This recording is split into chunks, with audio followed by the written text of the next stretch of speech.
Hey everyone, today I'm going to be doing a video that is long overdue really, and it is on the BCG that I have in this rifle here. This is my BCM Recce 16 rifle. You guys have seen it in a lot of videos recently, as well as videos going years back on this channel. One of my earliest reviews was of this rifle, and it came complete with the BCM BCG, and I figured it's finally time for me to do a review on it. It's easily got 5,000 to 6,000 rounds through this BCG. I've used it through all kinds of scenarios, which I'll go into later. But I do plan on doing some more BCG reviews here in the near future. So I wanted to start with the BCM one, just because, in my opinion, this is the standard by which I measure all other bolt carrier groups. So with that said, let's go ahead and dive a little bit deeper into this bolt carrier group.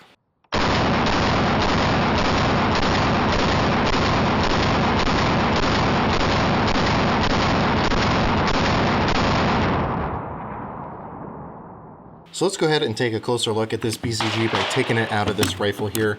Now, again, as I said, I've got easily 6,000 rounds through this rifle, or excuse me, 5,000 rounds through this rifle, easily 6,000 rounds through this BCG, because when I did that American Rifleman course through Spartan Training Concepts, this was the bolt carrier group I ended up running the vast majority of the rounds through. So this thing got about 1,000 rounds more than the rest of this rifle. So this thing has been used extensively. I did recently clean it after doing a torture test of some Magpul PMags. Actually, I have one right off camera here. One of these military contract ones. So I got a lot of dirt and gunk introduced into the rifle, so I wanted to go ahead and clean it. So this has recently been cleaned, but it's got about 120 rounds through it since that cleaning. So let's go ahead and take a closer look at this bolt carrier group. Now this one is one of their phosphate bolt carrier groups. This is, you know, the ones that they've been making the whole time. And you probably able to tell that this has surprisingly little wear for how many rounds it does. Obviously it's got some of the high spots are a little bit shiny now down here. But as I take this thing apart, you'll see that it's holding up surprisingly well, in my opinion, for being about 6,000 rounds deep into my ammo supply. Now that said, I do also keep this thing pretty well lubricated, so take that for what it is. This thing, I don't run it dry a whole lot, so I don't want to torture this thing. So that does have it going in its favor. We'll go ahead and break this thing down by getting the firing pin out. You can tell this thing obviously is dirty from shooting it today. And let's go ahead and start with the bolt. Now, as you can probably see here, it is HPMP tested. It's the high pressure and magnetic particle testing to make sure that this thing is going to be, you know, ready to go, durable, and free of cracks or anything crazy like that. And obviously, BCM does mark it. One of the things that I've always been wary of from other companies, and something I learned in my armorers course, is always beware when a company is not willing to put their name on a product. That should tell you something when a company doesn't want to label it. There's a lot of unlabeled BCGs out there, and personally, I would be hesitant to use one of those, but you know, take that for what it is. Let's go ahead and take a look at the lugs here. Again, you can see some high spots from wear, but really overall looks pretty good. The bolt face, again, some shiny bits from where the phosphate coating is worn off, but again, this thing is still functioning extremely well. Now, one of the things that BCM got right a lot earlier than a lot of other companies apparently is the extractor. Now, for those of you who don't spend a lot of time with AR-15s, the extractor is where you run into a lot of your malfunctions, and that's this little claw piece right here. This little plunger right here is your ejector. That's what actually pushes the casing out, and the extractor is what catches onto the rim of the casing and is what extracts it from the chamber, hence the name extractor. Fancy that. A lot of companies were shipping out their BCGs with very weak extractor springs, essentially, and that was causing a lot of malfunctions. BCM got their setup right really early, and basically through their, I hesitate to use perfecting of the bolt carrier group, basically forced a lot of companies to follow suit. So to show you what it looks like, I'm going to use a little trick that I learned from my AR-15 armorers course. I'm going to use my little firing pin retaining pin here to drive out the pin that holds on the extractor claw. And there's our little pin. And then let's look at how this is set up. All right. So if you can see here, you have the spring, which every company is probably going to have, hopefully. And then inside there, there's a little, basically plastic plunger. And what that does is it prevents the spring from binding up, binding on itself, and just makes that spring a lot more consistent and a lot more reliable. Now, sometimes you'll also see like a little O-ring that goes around it.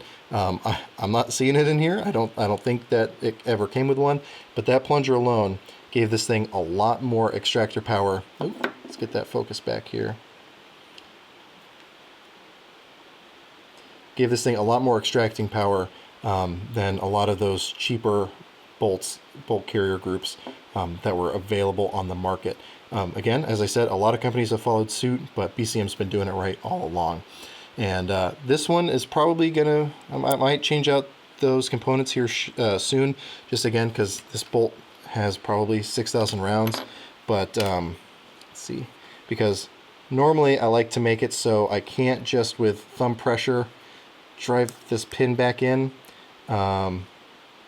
Ideally, it's going to be so stiff that you have to either vise it down or get some pliers on it or something. So I'll probably replace the spring soon, which it's worth mentioning that BCM does sell basically bolt upgrade kits where you can get their improved springs and plungers and everything to make sure that your extractor is working as well as it possibly can. So I might go ahead and get one of those soon, and you know, we'll be good to go. Keeping on with the bolt, you can see the gas rings back here.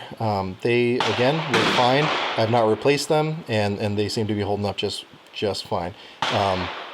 And, you know, since I'm talking about the gas rings, I'm going to go ahead and mention that the old wives' tale that you got to make sure that they're not aligned is absolute garbage, 100% not true. And you can demonstrate that by removing all but one of your gas rings, and your gun will still run with just one gas ring. So if that's the case, how could it possibly be true that having them aligned is going to make any difference? Plus, I challenge you to be able to align them, insert them into your bolt or bolt carrier, cycle it, pull it back out, and have them still be aligned. It just doesn't work like that. So again, I'll get off my soapbox, but you know, it is what it is. Looking at the back of the bolt here, you can see that there is still some carbon buildup. It's actually been cleaned off recently. I did a video for my patrons showing how I clean an AR-15 using the Real Avid kits.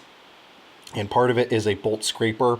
So I did scrape off a lot of that carbon. Some of it's still there, but again, having carbon buildup on the back of your bolt should not affect function in any way whatsoever. But for those of you who like to clean it, it is something you can do. Again, I'm sure people will argue with me in the comments, but you know, it is what it is.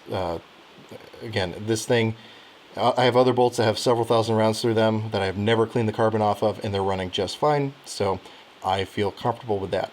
So really, that's the bolt. Again, even the ejector spring is working just fine. So again, I don't feel the need to replace it, but just for preventative maintenance wise, I'm probably going to go ahead and replace the extractor spring just to make sure that this thing is working at, you know, full potential. You have your regular firing pin, which of course this one's nice and dirty. Your cam pin, which again, this one's showing a good amount of wear just from cycling over and over and over and over for about 6,000 rounds, if not more. And you know, it shows its use, but it's holding up just fine.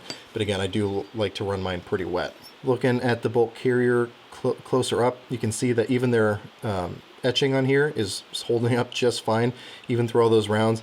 If you've seen the video I did, I think it was for the Strike Industries XPLC. This, again, is the bolt that I ran through that American Rifleman course. This bolt carrier group got so dirty that I could no longer see the name or anything else on here. It was absolutely filthy, and I think I have pictures in that video. But this thing just keeps chugging, just keeps running, and again, I couldn't be happier with it. Another thing that a lot of companies mess up is the staking up here on the top of your gas key. So I want you to see just how much material is moved with the staking here from BCM. Again, there's no way that gas key is walking out anytime soon. And again, they put a lot of attention to detail into components like this to make sure that this is going to be 100% good to go from the factory. Now, the guy who actually taught my AR Armorist course, used to work for BCM, and he had nothing but good things to say about how their manufacturing process goes and their attention to detail, and again, making sure everything is to spec. So, BCM is just one of those companies that I trust absolutely, and will continue to say so, even though they've never provided me with anything, never given me a discount on anything, and probably never will, but in their defense, they don't have to.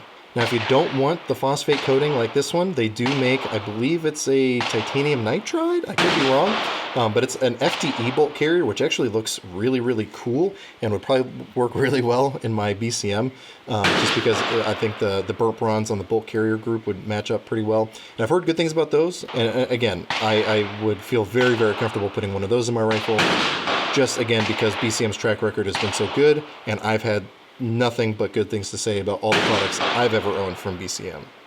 Hence why you see a lot of their products in a lot of my builds. This one is full auto capable. I don't think I've ever run this upper full auto before. I know I've done other uppers, but again, I don't think it was with this BCM BCG. But I'm sure that this thing would have no problems whatsoever. Really, the big thing with AR-15s is just running them wet, making sure that when you're cycling them, that you're not having a bunch of dry components rubbing together. So as long as you keep this thing wet, I think this thing will serve you just fine. And even then, this thing's gotten pretty dry from getting my rifles pretty hot, and it seems to be just fine with that as well. So as we get it reassembled here, I'm going to go ahead, throw this thing back into the rifle, and then we'll talk a little bit more about my thoughts on this bolt carrier group. So when it comes to bolt carrier groups, obviously there's companies that have a lot more bells and whistles on their BCGs, different fancy coatings, which I'm going to be doing some reviews of here shortly. But if you're looking for something that's just going to work no matter what, BCM is the way to go. I've run this thing suppressed, unsuppressed, again, for definitely over 6,000 rounds, probably even more than that, and it just keeps taking whatever I give it. Again, just as far as preventative maintenance goes, I'm probably going to be changing out that extractor spring soon. But again, I'm sure I could still get several thousand rounds through this thing before I actually started running into issues with that extractor. But I don't like to force things to go to their full life. I like to, keep things swapped out as necessary. It's also worth mentioning that I've run this thing in my 300 Blackout upper as well. Really early on, before I had a dedicated BCG for that one, I did cannibalize the one out of this one a couple times to run in that upper. It ran 300 Blackout just fine, so take that for what it is. But the vast majority of the shooting with this BCG has been in 5.56, mostly in this upper with this complete rifle, and then about 1,000 rounds or so through my BCM 11.5 inch SBR upper. So again, super happy with the performance of this bolt carrier group. And if you want something that's just gonna work, that you don't need to do any crazy tuning to or anything like that, this is the way I would recommend.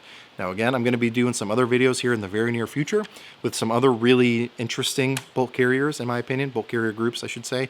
I got a black nitride one from Aero Precision.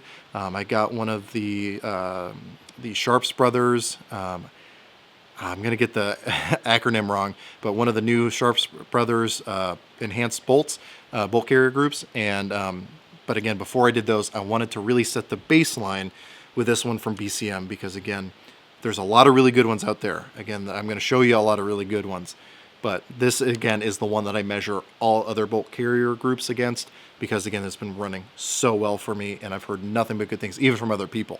So again, take all that for what it is, and BCM has never given me a dime. They probably don't even know my name, so you're getting my honest opinion, not that you'd get anything else otherwise, even if they were providing me with stuff. So with that said, I'm going to go ahead and probably put links to some of the other videos I referenced involving this bolt carrier group, like that American Rifleman video, as well as probably that Strike Industries cleaning one, just so you can see just how dirty this not this one, my 11.5 inch upper was, and still was running just fine.